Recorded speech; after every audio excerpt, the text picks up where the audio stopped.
tear gas, chemical weapons, rubber bullets, masked men carrying semi-automatic rifles and instruments of war as they intimidate, harass, and assault. These hallmarks of a war zone seen on movie screens have no place in an American city, much less at a daycare center, courthouses, in our neighborhoods, or outside our children's schools. Illinois Attorney General Kwame Raoul yesterday announcing a lawsuit against the Trump administration over tactics used to keep public safety around immigration enforcement. And he joins Minnesota in a similar lawsuit. It is Illinois in Focus Daily. I'm Greg Bishop with you each and every weekday morning. Like, subscribe, hit that notification bell, and wake up with us to get the latest of what's going on. And also go to thecentersquare.com and sign up for the newsletter. So yesterday we talked about a lawsuit that Kwame Raoul, the Illinois Attorney General, joined other states in, trying to block the federal government from freezing federal funds. They do have a temporary action there, halting the Trump administration. But this is just one of dozens of lawsuits that the state of Illinois has joined with other states to sue. The state of Illinois has also been involved in other litigation, challenging the Trump administration on the use of the National Guard in Illinois. That ultimately had the courts tying up the deployment, and Trump has removed that deployment of the Illinois National Guard, saying that he could bring it back if he wanted to.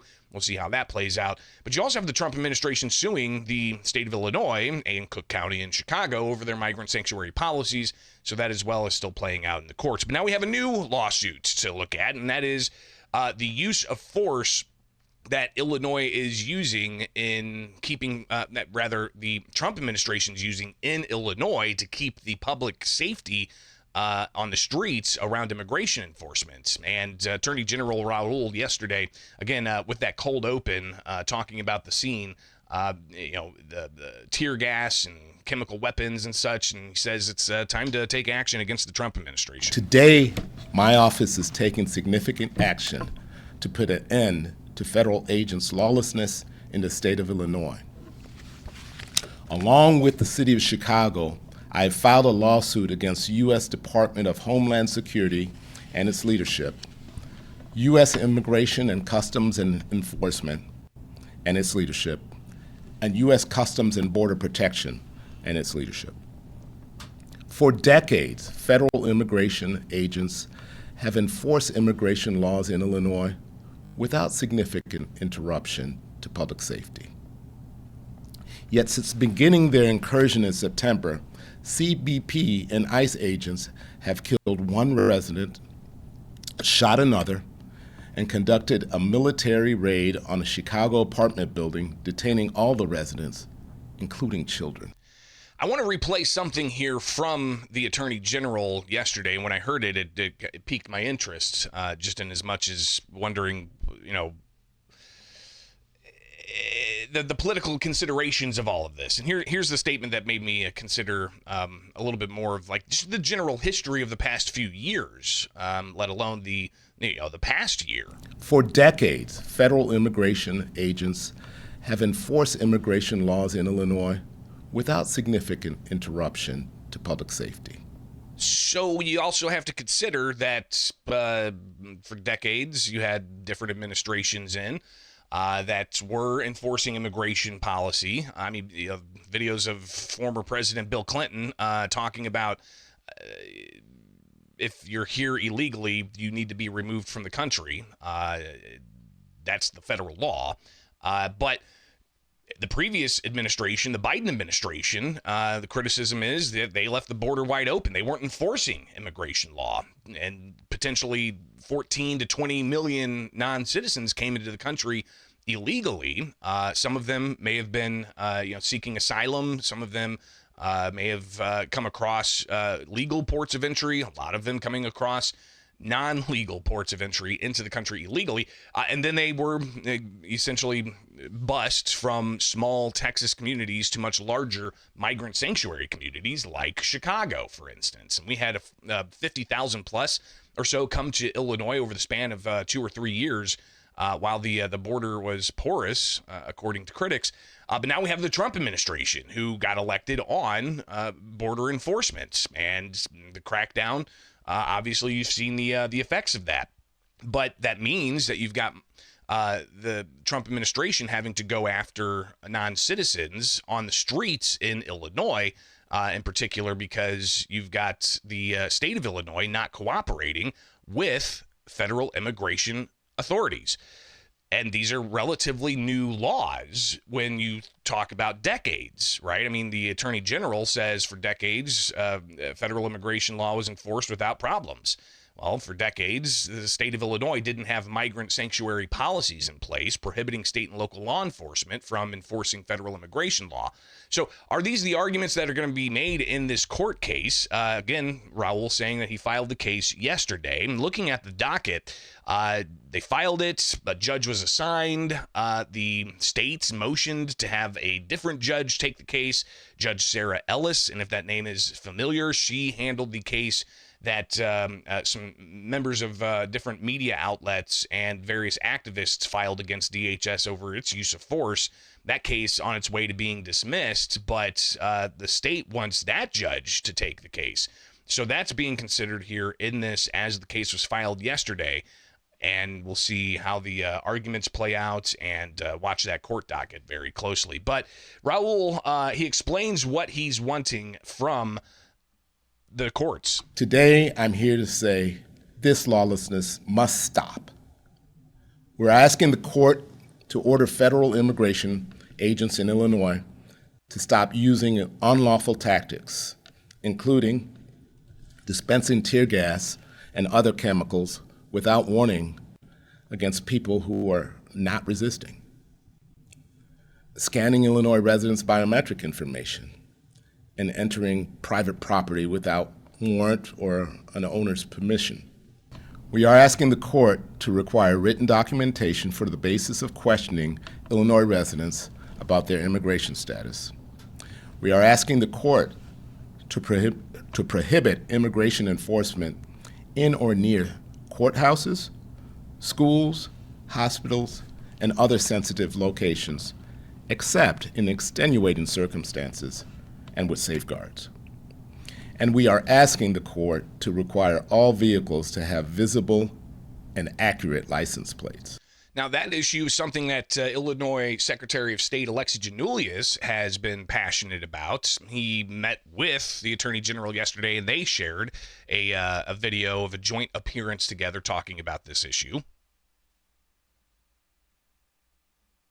And give me 1 second here as I line this up and get the Secretary of State's comments so you can hear them, because I couldn't hear them. And if I can't hear them, you can't hear them. And here we go. I would also like to thank the people of Illinois who have documented ICE and CBP's unlawful actions in our state. Today, we are asking the court to order federal immigration agents in Illinois to stop using such unlawful tactics. I want to thank my friend Attorney General Raoul for his strong leadership in taking action against these unlawful activities, including swapping or altering license plates by ICE and CBP to conceal their identities and to avoid accountability. Illinois will not stand for ICE and CBP agents who are disregarding our laws and compromising public safety. We have a fundamental responsibility to protect our residents, to uphold the law, and to hold people accountable for their illegal actions. Through the Secretary of State's Plate Watch hotline, we've received hundreds of tips and uncovered repeated violations of state law. Tampering with license plates is illegal, it's dangerous, and it will not be tolerated. Illinois law strictly prohibits masking, swapping, or altering license plates because these actions undermine public safety. We will continue to fight for accountability and the safety of everyone on Illinois' roads. Now, again, as this plays out, you hear DHS talk about the exorbitant number and increase of threats against federal officials.